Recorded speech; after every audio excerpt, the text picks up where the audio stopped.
안녕하세요. 김호준입니다. 박항서 감독이 AFC U23 대회에서 베트남 팀을 이끌고 준우승을 했죠. 많은 언론들이 박 감독의 성과를 다루고 베트남에서 얼마나 큰 환영을 받았는지 보도도 했습니다. 두 가지 아쉬운 점이 있습니다. 생각해보면 우리도 2002년 그렇게 감격을 했었죠. 그런데 단순히 축구에서 이겨서 그랬나요? 그게 전부는 아니었습니다. 베트남 국민들은 왜 그렇게까지 감격했을까? 그 이야기가 빠졌죠. 두 번째, 2002년 당시 히딩크에게 고마워서 네덜란드 히딩크 동네까지 찾아가고 다큐도 만들어지고 했었습니다. 네덜란드 사람들은 기분이 좋았겠죠. 그런데 그 이상의 관계로는 두 나라가 발전하지 못했습니다. 이제는 우리가 네덜란드가 됐습니다. 베트남과의 관계는 어떻게 다른 레벨로 만들 수 있을까? 역사를 따져보면 우리는 베트남에 빚이 있죠. 그 이야기가 빠졌습니다. 두 이야기 뉴스공장이 앞으로 다뤄보겠습니다. 김호준의 약속이었습니다. 시사인의 김은지입니다. 저는 이 베트남 이야기가 관심이 많아요. 예.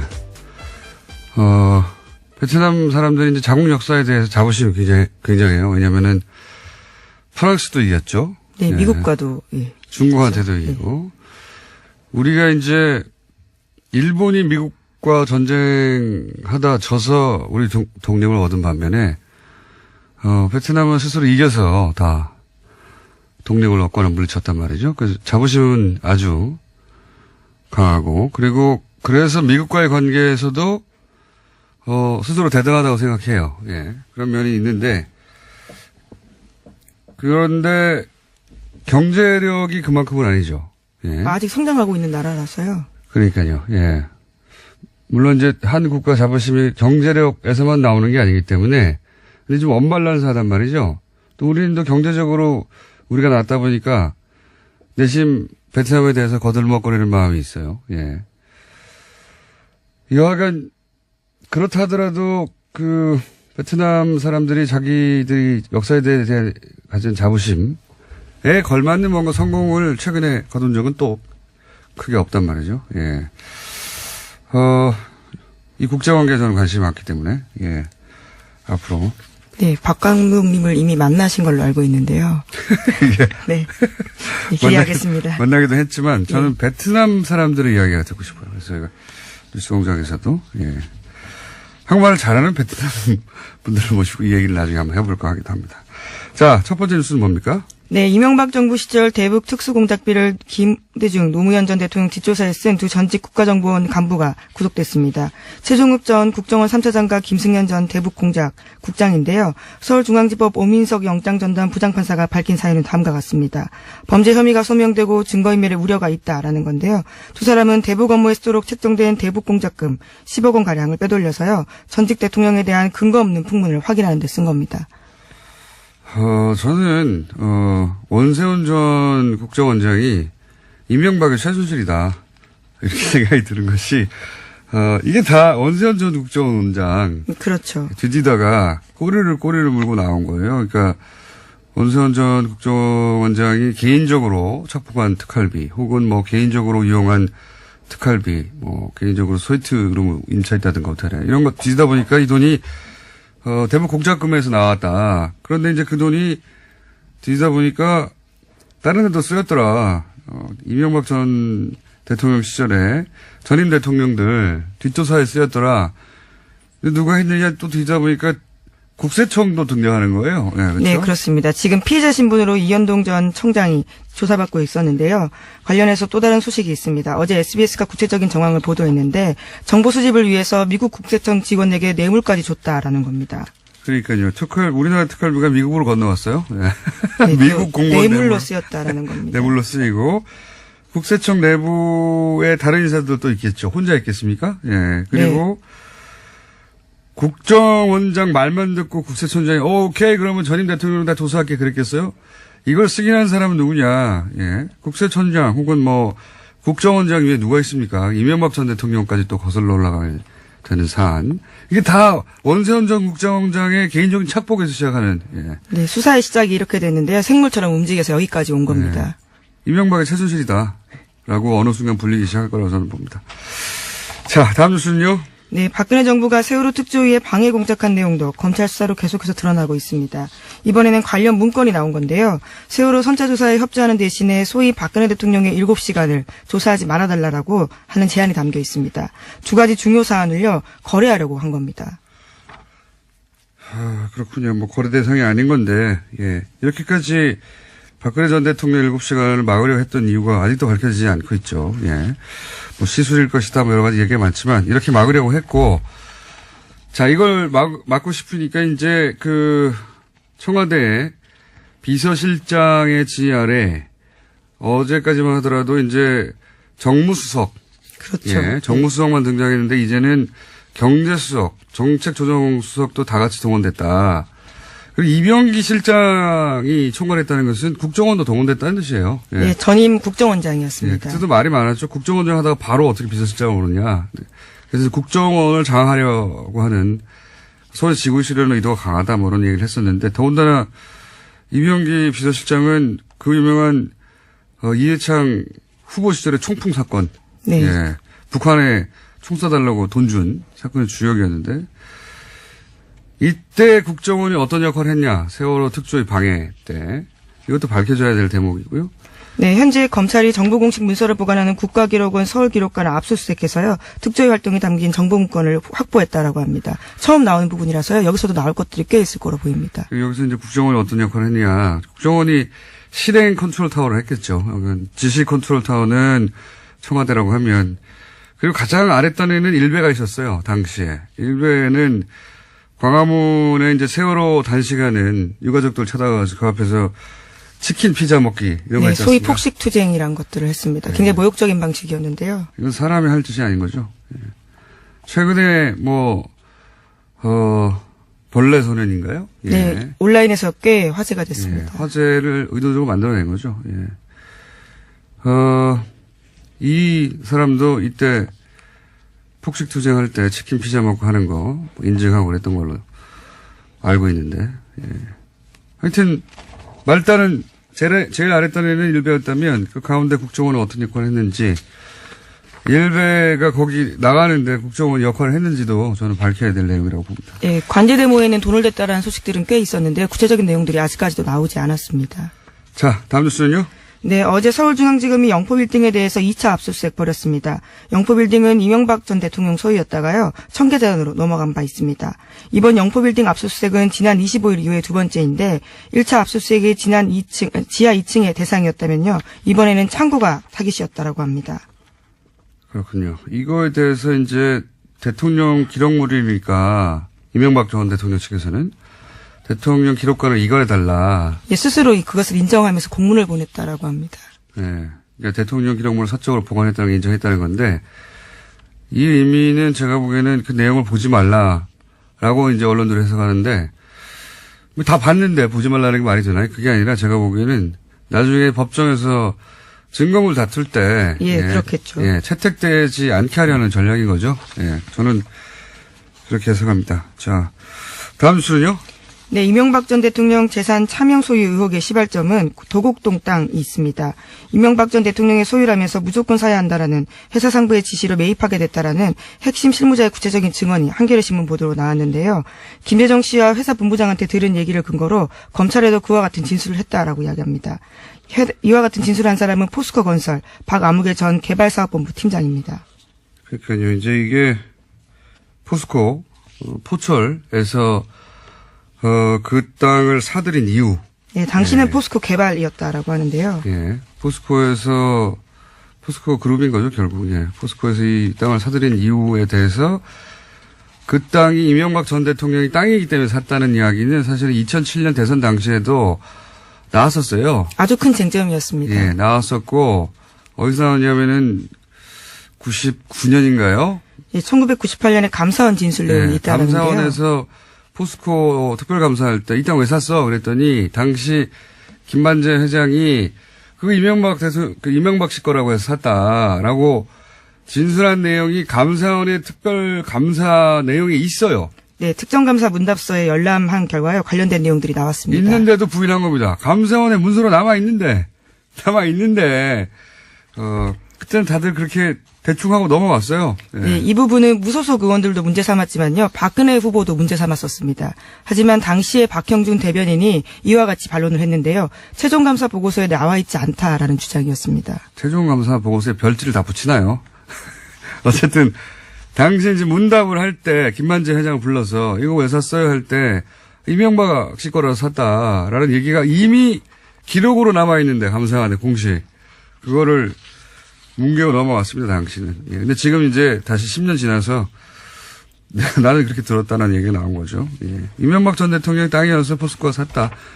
사실 도곡동 땅이 이 BBK, 다스 다 연결되는. 그렇죠. 예. 왜냐면 이 돈을 팔아서 다스로 들어가고 다스로 들어간 돈이 다시 BBK에 들어가고 그 돈이 다시 주가 조작에 쓰였거든요. 예, 차명 의혹의 시작점 같은 곳입니다. 그러니까 이 땅의 주인이 끝에 주가 조작의 주범인 거예요. 예, 그렇게 연결되는 건데 그 얘기 이제 다시 원점으로 돌아가서 나오기 시작했습니다. 자, 다음 뉴스는요. 네, 청와대가 어제 이명박 전 대통령을 평창올림픽 공식 행사에 초청했습니다. 이에 대해서 이명박 전 대통령도 참석하겠다라는 뜻을 밝혔습니다. 재밌습니다. 저는 내부 갈등이 있었을 거라고 봅니다. 왜냐하면은 참석해서 이 올림픽은 내가 유치한 거야라고 하는 모습을 보여주고 싶은 욕망이 있을 것이고. 지난 기자회견에서도 그 이야기를 했었습니다. 예, 그래서 올림픽까지 유치한 MB를 올림픽 직후에 이렇게 조사하면 되겠느냐고 하는 어떤 국민 여론, 동정 여론을 일으키고 싶은 욕망이 있을 것이고 또 한쪽에서는 왜 현 정부에 이용되느냐, 정치보복 아니라고 하는 그런 프로파간다에 이용되는 것이다. 내부적으로 저는 이 왈가왈부 했을 거라고 봐요. 근데 네. 이제 결국 가기로 한 거잖아요. 네, 한병도 수석이 밝힌 바로는요. 화합과 통합의 장이 됐으면 좋겠다라는 당부의 이야기를 했다라고 합니다. 이명박 전 대통령이. 네, 수사하지 말라는 얘기인데 그럼에도 불구하고 간다는 자체가 더 이상 싸울 거리가 없다는 겁니다. 이거라도 기대하는 거예요. 예. 잡을 동아줄이 없다. 뭐 지금쯤이면 벌써 대형 전쟁이 벌어졌어야 되는 거 아닙니까? 그동안에 큰 소리로 치자면. 네, 예. 폭로할 게 많다. 이전 투구하자는 거냐. 수많은 말들을 했었습니다. 그러니까 우리라고 없겠냐. 없는 거예요. 자, 다음 뉴스는요. 예, 어제 대검찰청에서 안태근 성추행 의혹과 관련해서 진상조사단을 꾸리고 사실규명에 나섰습니다.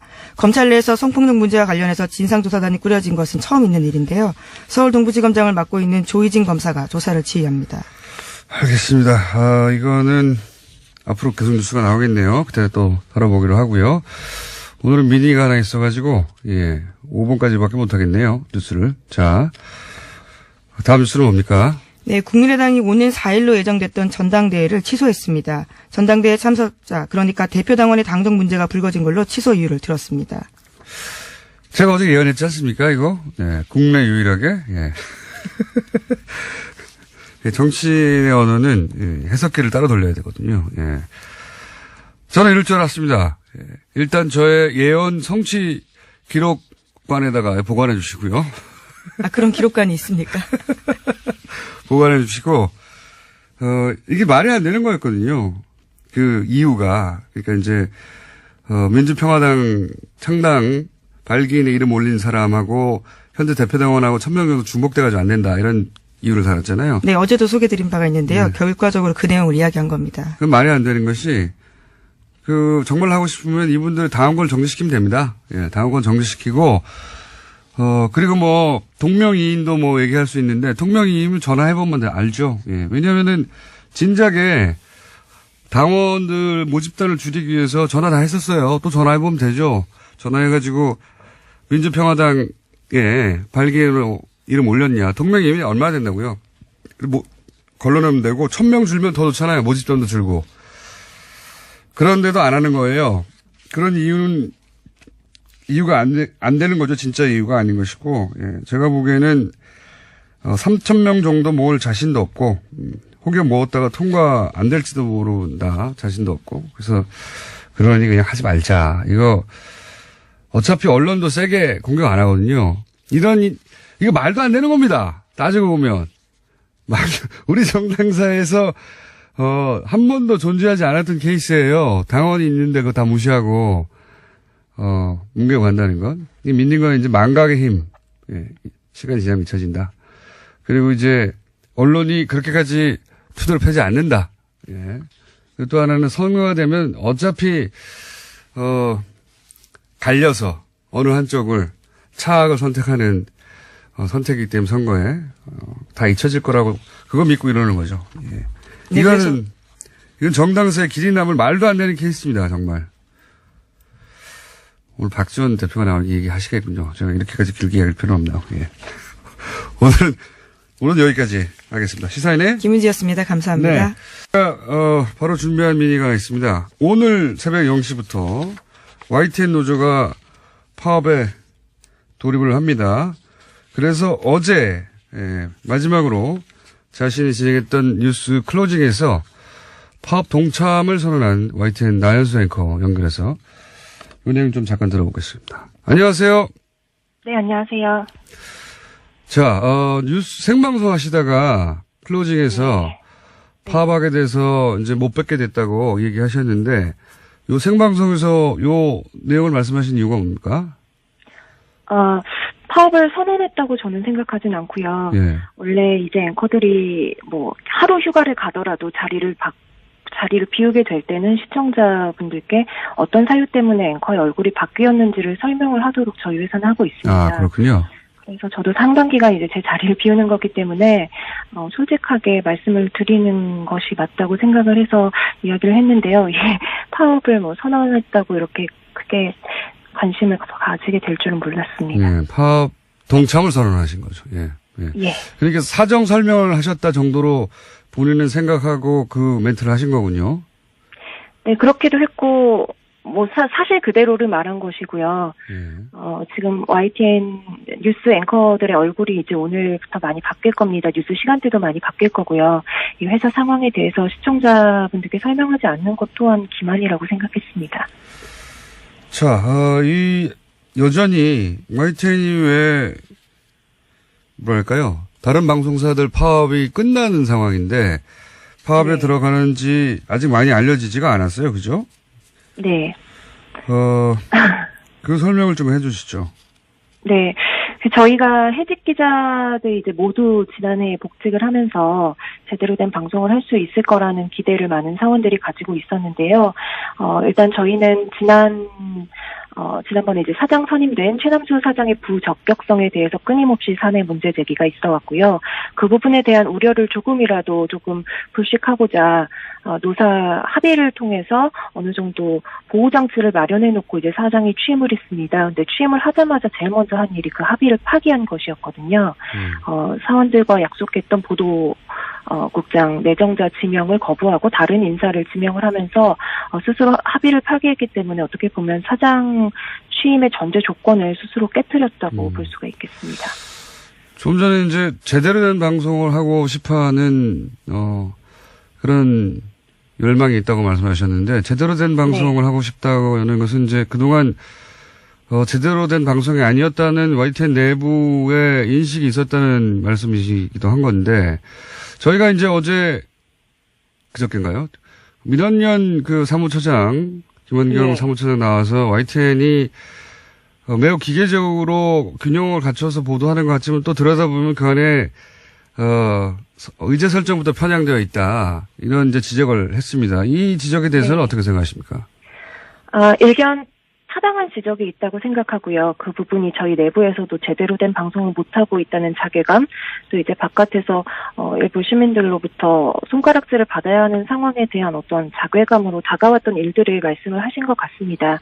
근데 그 말씀을 하실 때 제가 들었을 때 보도 문제를 다루면서 이 최남수 사장의 발언이나 행적 부적절성은 국민들과 너무 멀리 떨어져 있는 문제이기 때문에 보도 문제만 이야기를 하겠다라고 말씀을 하셨었어요. 지금의 보도 문제가 나오게 된 것이 그 2008년 대통령 특보였던 낙하산 사장 사태에서부터 시작이 됐다고 봐야 합니다. 조직의 수장 자리가 그만큼 중요한 것이고요. 또 그 조직이 국민의 알 권리를 보장하고 공공의 이익을 지켜야 할 저희 같은 24시간 뉴스 채널이라면 정말 중요하겠죠.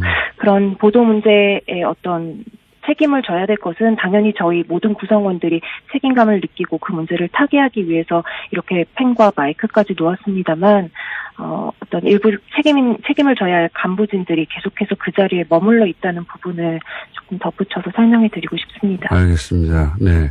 민전연에서는 이제 조직 내부의 문제보다는 그렇게 해서 보도되는 내용에 대한 이야기를 했는데 그게 결국은 조직이 그렇게 편향되어 있기 때문에 그런 결과가 나온 것이라고 이제 그래서 조직이 이런 또 문제 있는 사장에 의해서 그대로 유지되면 똑같은 내용이 나올 테니 이제 파업을 하시는 거다 이렇게 제가 이해했는데 예. 그런데 YTN 총파업이 제가 기억하기로 세 번째인데 네.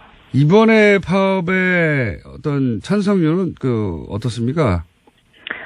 저희 세 차례 파업 가운데 가장 높은 찬성률을 기록했고요. 그렇군요. 거의 80%에 육박하는 찬성률로 가결이 되어서 노조 집행부조차도 예상하지 못했던 반응이었습니다.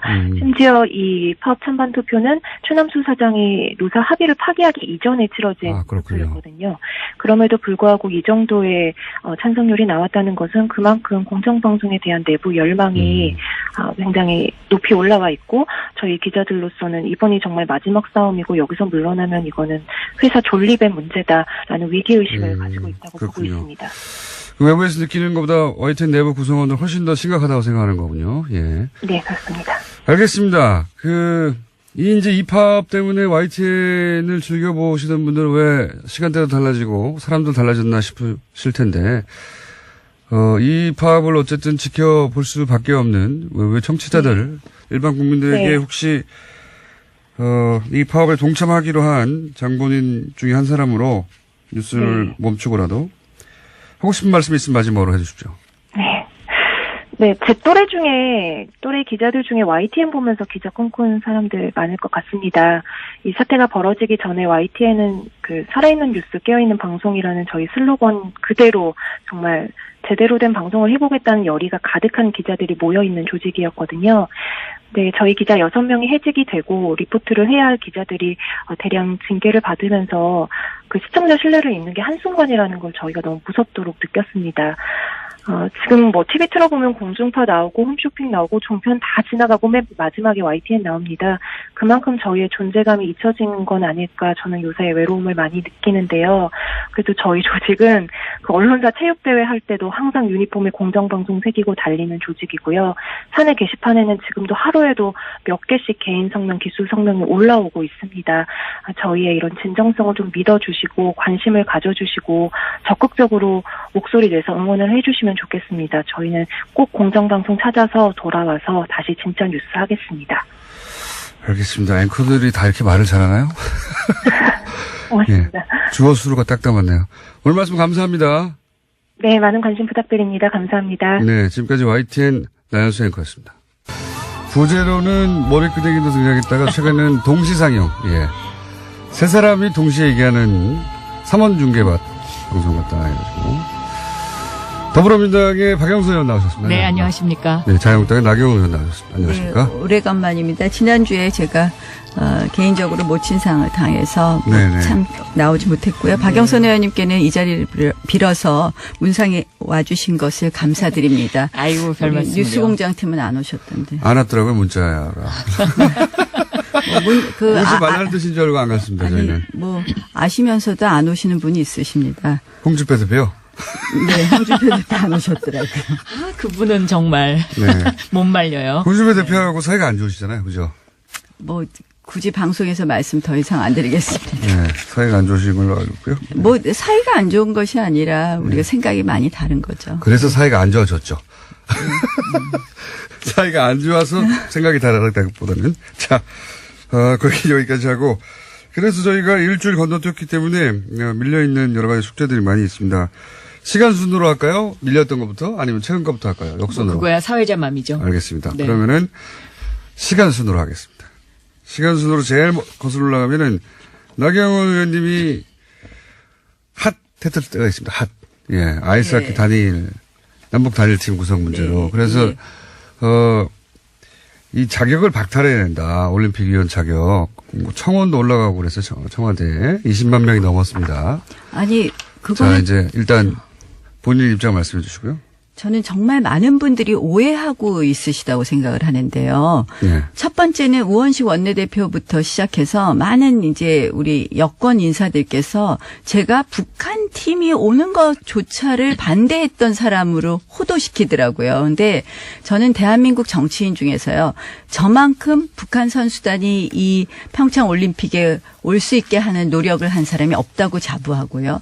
또 정말 오랫동안 평창 올림픽과 패럴림픽의 성공을 위해서 노력한 사람이 없다고 생각합니다. 제가 왜냐하면 국제장애인 올림픽 IPC 집행위원 전 세계의 집행위원은 10명밖에 없습니다. 그걸 저도 선거를 나가서 당선된 다음에 정말 그 IPC 집행위원으로서 또 제가 IOC의 장애인 스포츠위원회 위원입니다. 그래서 그러한 여러 가지 자격으로 평창 올림픽과 패럴림픽 성공을 위해서 정말 애썼고요. 그 가운데 제가 2012년에 런던 패럴림픽에 가서도 북한 선수단 오는 것을 추진했었습니다. 그런데 제가 반대한 것은 북한 선수단을 반대한 것이 아니라요. 남북 단일팀을 반대했던 것이고 남북 단일팀을 왜 반대했느냐. 스포츠의 가장 중요한 것, 올림픽의 가장 중요한 것은 공정입니다. 공정. 이것을 공정에 반해서 급박하게 우리 선수들의 기회를 박탈한 이 아이스하키 단일팀은 반대할 수밖에 없었고 그것을 그러면 제가 어떻게 해서 이 아이스하키 단일팀은 무산시키고 다른 방법으로 북한 선수들이 온다든지 이런 식으로 하는 것이 맞겠느냐. 제가 할 수 있는 일은 저는 국제 스포츠계에 여러 가지 제가 인맥이 있기 때문에 그 의사를 전달하는 거. 우리 국민들도 70% 가까이 또 어떤 여론조사는 80%더라고요. 반대하시는 것을 표시하는 수밖에 없었기 때문에 시간을 많이 제가 주시네요. 예, 왜냐하면은 이제 메일을 보냈는데요. 충분히 이제 공격을 많이 예, 온라인에서 저는 받았고. 사실 많은 부분이 오해가 있고 그 오해를 우리 여권의 그 정치 지도자들이 상당히 그런 오해를 만들어냈다 이렇게 생각을 눈이 합니다. 동그래져가지고 지금. 제가 좀 저는 아니 이 부분은 정말 억울한 거예요. 알겠습니다. 저만큼 올림픽과 패럴림픽의 성공을 위해서 정말 저 자부합니다. 정치인 중에서 저만큼 근데 열심히 일한 제가 알겠습니다. 저 입장에서는 좀 이랬어요. 목입니다. 첫째 이제 뭐 왜 그러셨나 네. 굉장히 좀 속상하더라고요.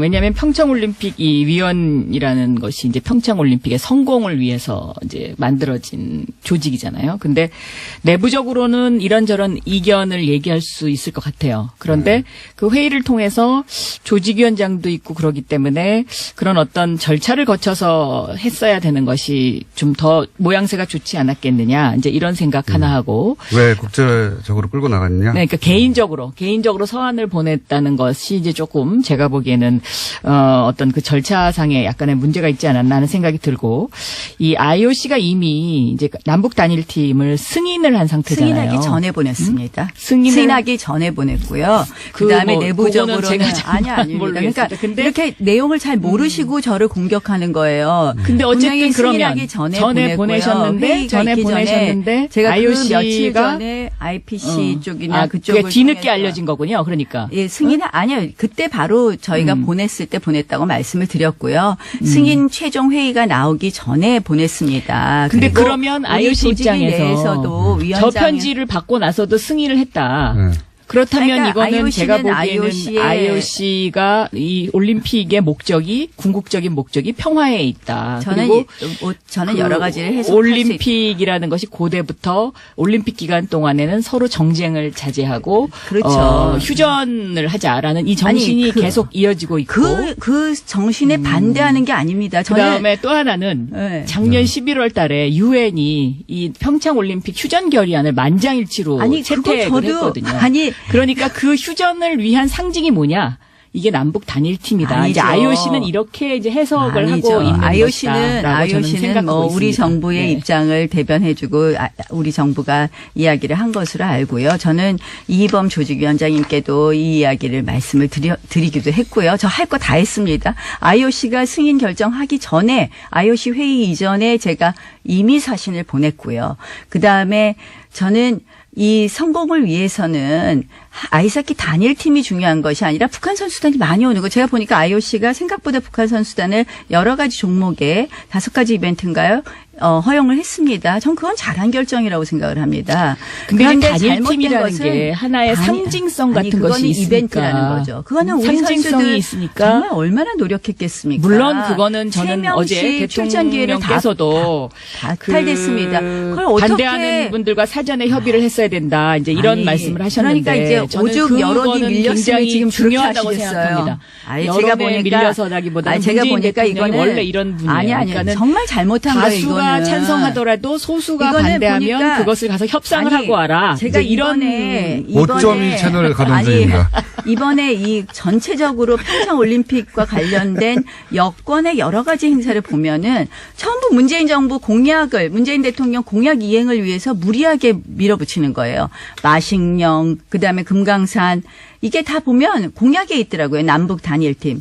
아니 제가 언제 북한 선수단 오는 거 반대하나요? 저는 패럴림픽도요. 공약이라는 것은 지키기 아니, 위해서 근데 중요한 얘기하는 것은 것이고 공약을 위해서 그 공약이라는 한마디로 것이 이 부당하게 선수들의 희생을 강요했고요. 그러니까 오죽했으면 저런 발표를 하셨겠습니까? 근데 제가 보니까 저를 갖다가 아니 왜 호도하는지 왜 오해하시고 그렇게 얘기하시는지 정말 자, 그러면은 답답하더라고요. 가장 호도하는 지점은 어디입니까? 그러니까 남북 단일팀을 반대한 건데 북한 선수단이 오는 것을 반대한 사람으로 만들었더라고요. 자, 그럼 여기에 대해서 네. 한마디 더 해주시고. 저는 이 남북 단일팀 문제와 관련해서는 전 세계가 평창 올림픽이 평화로 치러지기를 간절히 바라고 있는 하나의 상징적인 것이다. 그런데 다만 그 소수라고 무시하지 않고 사전에 설득하려는 노력이 필요하다라고 말씀하신 문재인 대통령 말씀처럼 그러한 노력이 조금 더 필요하지 않았나. 그리고 아이스하키 선수들의 그런 심정은 충분히 이해를 할 수 있다. 이런 입장입니다. 그러면 제가 이제 의원님한테 나경원 의원님한테 여쭤보자면 단일팀을 만드는 과정에 예를 들어서 정부가 메시지 관리를 잘못했다든가 혹은 뭐 충분히 한국 선수단에게 설명을 했어야 한다든가 이런 문제가 있었던 건 정부가 인정했단 말이죠. 그게 잘 됐다 하더라도 단일팀을 하면 안 되는 건가요? 아니죠. 그러니까 충분히 네. 충분히 그런 메시지 전달을 했어야 되는 것은 물론이고 저는 미리부터 준비를 했어야 된다고 그러니까 생각을 근데 그거는 합니다. 불가능한 일이었죠. 미리 준비하는 그러니까 것은. 그러니까 이번에 굳이 왜 단일팀을 하냐는 말이에요. 제 그래도 말씀은. 이제 예를 들면 그것이 평화 올림픽의 상징이 아니라는 평화를 거죠. 상징하기 위해서는 그거는 정치인들의 저는 정치 이벤트를 위한 것일 뿐이라고 생각합니다. 잠깐만요. 제가 그렇지 궁금한 건 한 가지예요. 네. 아니 그런 절차적 문제나 뭐 설득의 문제 절차적 있었다고. 문제, 설득의 문제가 그거가 잘 됐으면 잘 아니. 됐다 하더라도 단일팀 하면 안 되는 건가요? 아니죠. 단일팀은 미리 준비해서 우리 선수들에게 예측 가능한 것을 이야기하고 그러니까 그게 잘 됐다고 쳐요. 그러니까 그 절차적 문제를 어디까지의 절차적 문제로 생각하느냐에 또 문제는 있다고 생각합니다. 근데 이번 같이 급박하게 한두 달을 남겨놓고 그건 하는 이해했는데 것은 그게- 아니지만 그게 만약에 뭐 아니었다면. 1년 전부터 준비했다 그러면 저는 오케이입니다. 그럼 그거 지금 절차의 상황 문제다. 자체가 그 1년 자체는- 전부터 준비할 수 없는 아니, 상황이었고 그렇다면 또 이거는 안 하는 게 지금은 맞다는 거죠. 예를 들면 그 북한 아이스하키 팀이 와서 같이 지금 이제 합숙 훈련을 대통령께서 하고 있지 사과하신 않습니까? 거는 얼마나 그래서 여론이 나쁜지 잘 아실 겁니다. 그래서 그렇게 그러한 것에 말씀하시면. 대한 그 과정을 좀 더 지켜볼 필요는 있는 것 같아요. 네. 알겠습니다. 이 문제는 이만큼 얘기할 수 있는 것 같고요. 운동하는 네. 선수들의 그 저도 상황을 잘 모르시기 때문에 제 그래요. 아이가 아이스하키를 옛날에 한 적이 있기 때문에 그 그 국가대표 심정은 선수 너무 그런 잘 거 알고 아니시잖아요. 그리고 그러니까 이제 저는 그 아이스하키라는 게 사실은 너무나 제가 힘들고 우리 노력이 패럴림픽 필요하다는 것도 선수들, 잘 알지만 올림픽 선수들 그 많이 심정은 옆에서 제가 다 봐왔기 이해합니다. 때문에 그들의 네. 심정을 한번 생각해 보세요. 네, 심정은 자유한국당이 충분히 지금 이해합니다. 네. 스포츠 선수들의 심정을 너무 잘 아는 당으로 지금 거듭났습니다. 자, 알겠고요. 아니, 그리고 너무 이거를 김어준 정치적으로 해석을 하는 교수님은 것도 너무 저는 좀 저 이렇게 약간 편파인 것 같아요. 저는 아니, 편파적입니다. 아니 근데 심하게 편파신 것 같아요. 제가요 자, 나름대로 정말 열심히 자, 다음 주제로 자유로운 이제 올림픽 넘어가야 될것 위해서 같습니다. 일했습니다. 편파적인데 안 편파적인 것처럼 보이려고 노력하고 있습니다. 아무도 안 믿습니다. 편파적이라는 거 다 알고 있습니다. 자, 요 문제는 근데 나경원 의원님에게 충분히 발언 기회를 더 많이 드린 것 같아요. 네. 네. 해명 기회와. 네. 이거 이제 납득하느냐 못하느냐는 청취자들이 결정할 문제인 것 같고요. 자, 이 거슬러 올라가다 보면 최근에는 이제 마식령 스키장 얘기도 있고 뭐 북한이 취소한 문제도 있고 하는데 통틀어서 그냥 최근에 이 올림픽 관련해서 거기에 따라 붙고 있는 남북관계 사이에 벌어진 일들 해서 논평하실 거 있으십니까? 제가 박영선 의원님 말씀하세요. 제가 어제 이제 계속 우리나라 선수단이 그 마식령 스키장을 이제 연습하러 가지 않았습니까? 네. 근데 텔레비전으로 제가 이렇게 보니까 그 선수들의 표정이 굉장히 밝더라고요. 그리고, 뭔가 이렇게 그 호기심 어린 눈. 그래서, 물론 여러 가지로 평창 올림픽을 진행하기 위해서 이제 이런저런 그 이야기들이 있긴 합니다만은 어쨌든 저는 이 평창 올림픽이 평화 올림픽으로 치러지면 우리들의 어떤 그 미래와 관련해서 여러 가지 상징적인 의미가 있지 않냐. 그리고 특히 세계에서 지금 이 평창 올림픽을 주목하는 가장 그 중요한 이유 중에 하나도 과연 한반도가 평화 체제가 정착할 것이냐 아닐 것이냐 이런 데에 대한 관점이 굉장히 많기 때문에 참 중요한 시기다 이렇게 생각하고 있습니다. 네. 박영선 의원님 참 제가 박영선 의원님 좋아하지만 이 부분에 있어서는 너무 꿈이 크신 것 같습니다. 제가 보기에는 이번 평창올림픽 관련해서는 정말 북한의 갑질 중에 갑질, 정말 갑질 북한이라는 얘기가 나오지 않습니까? 지금 저희가 정말 거기에 끌려가고 있어요. 금강산은 한다 그랬다 하루 전에 취소를 하고요. 마식령은 우리 대표 선수는 아무도 안 갑니다. 한마디로 북한이 자랑하는 김정은의 치적을 자랑하고 있고요. 지금 우리 개막식 전날, 하루 전날 북한 군 창건 기념일을 4월 15일마다 매년 행사하던 걸 올해 2월 8일로 갑자기 바꿔서 하루 전에 열병식을 하고 있습니다. 듣는 것 같은 아니 그러면 결국 그 열병식을 하고 나서 평화올림픽이 과연 될 수 있느냐. 저는 정말 걱정입니다. 알겠습니다. 왜 북한이 하자는 대로 우리가 끌려가야 되는 것인지. 북한 주도하에 모든 일이 이루어지고 있다. 자, 여기 대해서요. 저는 예를 들면요. 집안에서도 형님이 좀 양보를 해야 되지 않습니까? 동생이 와서 앵앵거리면 그것을 달래기 위해서는 일단은 앵앵거리면. 그게 중요한 건요. 북한은 더 큰 북한이 것을 형님이라고 얻는다. 생각하지 우리를 형님이라고 생각 안 합니다. 그래서 지금 이제 우리는 약간 뭔가 좀 그 손해 보는 듯한 그런 느낌을 가질 수도 있을 것 같아요. 그렇지만 옛말에도 일보 전진을 위해서는 반보 후퇴해라는 이야기가 있듯이 잠시 좀 저는 더 크게 베풀고 크게 얻는다. 저는 이런 것이 좀 더 필요하지 않나 이렇게 저는 보고 있고요. 예전부터요. 교류를 통한 변화, 접근을 통한 변화주의자입니다. 저는 통일에 있어서도 교류와 접근을 반대하지 않습니다. 그러나 거기에는 분명히 원칙이 있어야 되고 방향이 있어야 됩니다. 그런데 그것이 교류를 위한 교류를 위해서 한마디로 아무런 원칙 없이 나경원 의원님은 평양 안 가보셨죠? 저는 평양을 가봤어요. 평양 안 가봤습니다. 대성만 가봤습니다. 평양을 가봤는데 2002년도에 서울 평양 위성생 방송을 위해서. 그런데 사람은 만나야 되거든요. 만나면 뭐든지 해결이 됩니다. 그리고 제가 이 평양 가서 정말 정말 여기는 정말 못 살 때구나. 이제 이렇게 느낀 것이 제가 방송 전에 그 문까지 감금당했었어요. 그러니까는 원고를 내놔라. 그래서 내 원고는 내 머릿속에 있다. 제가 이러고 버텼거든요. 그런데 그런 곳입니다. 그렇지만 제가 보기에는 어쨌든 한반도의 평화 정착을 위해서는 형님 나라인 우리 대한민국이 지금 이 평창올림픽을 평화적으로 끌고 가서 이것을 세계의 어떤 그 상징적인 것으로 만드는 것 이것이 더 큰 대의다라고 생각합니다. 네, 열병식을 한번 보시죠. 여기까지 하고 요사는 걱정됩니다. 네. 자, 최근에 이제 두 분이 마침 또 여성 의원이라 이 사안에 관심이 많으실 것 같은데 서지현 검사를 통해 드러난 이제 이 성추행 의혹 그리고 폭로 요건에 대해서 혹시 두 분이 각자 하실 말씀 있으면 시간 드리겠습니다. 저는 이 사건이요, 그 검찰이 너무 무소불위의 권력을 갖고 있기 때문에 일어난 것이다. 예를 들어서 이제 검찰이 그 상명하복 문화라든가 또 이 어떤 자정 능력이 없는 검찰의 문화 조직 이제 이런 것들인데요.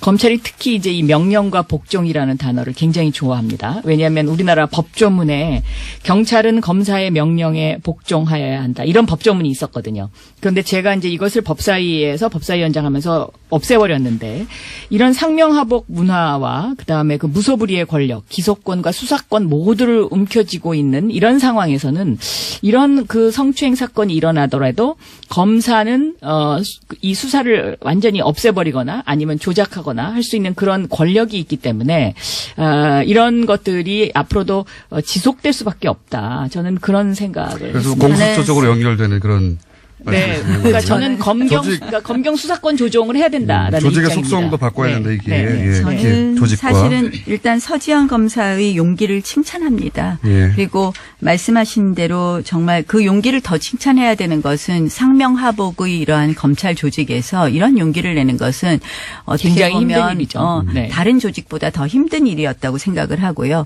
저는 그런 면에서 이러한 서지현 검사의 용기를 어떻게 우리가 그러면 우리 사회에 결실 있는 정말 뭐 우리 사회의 그러니까. 어떠한 결과를 만들어내어야 될 것인가. 네. 저는 이러한 우리 사회에 아직도 만연해 있는 이런 성 문제, 특히 이 성희롱, 성추행, 성차별 뭐 이런 문제를 해결하는 계기를 만들어야 된다고 생각을 합니다. 그래서 지금 이제 공수처 쪽으로 가는 거는요, 좀 정말 뜬금없는 것 같아요.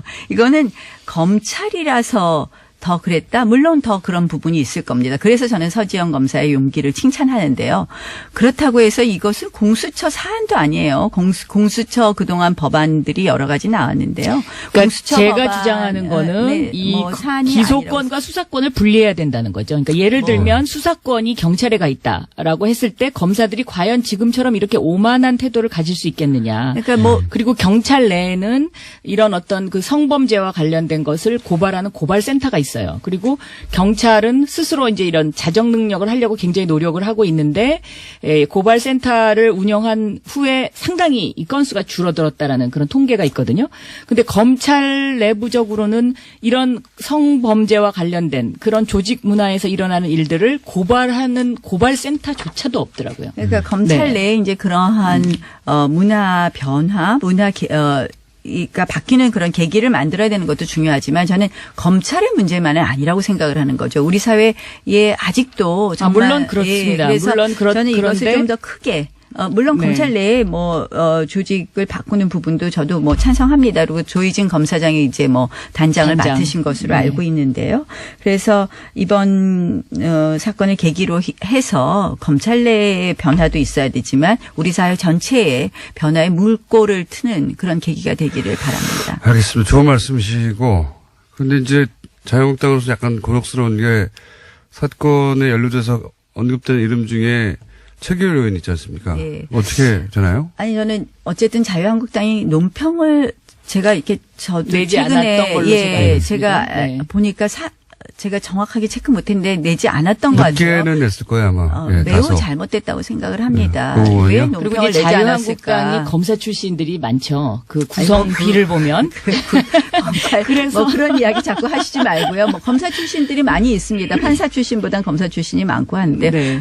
이제 근데 민주당에는 그중에 민변 지금 출신이 많으신 것처럼 그 중에 이렇게 이제 이 최교일 검사는 제가 알기에는 그래도 비교적 그 선한 검사에 속하는 사람 중에 한 분인데도 저는 이번에 이 대응을 하시는 데 있어서 솔직하게 본인은 말씀하셨다고 생각할 수는 있지만 검찰국장으로서 아마 그 사건을 그 외부에 알리지 않아야 된다는 어떤 그런 강박관념도 상당히 있었을 것이다. 그 당시에는. 그러니까 저도 최교일 저는 검사, 그렇게 생각합니다. 최교일 의원님하고 이야기를 아직 못 해봐서 저도 내용을 잘 모르겠지만 이제 이게 보니까 굉장히 오래된 사건이더라고요. 2010년도 사건이죠. 예, 그러니까 네. 이제 한 8년 전 사건이니까. 네,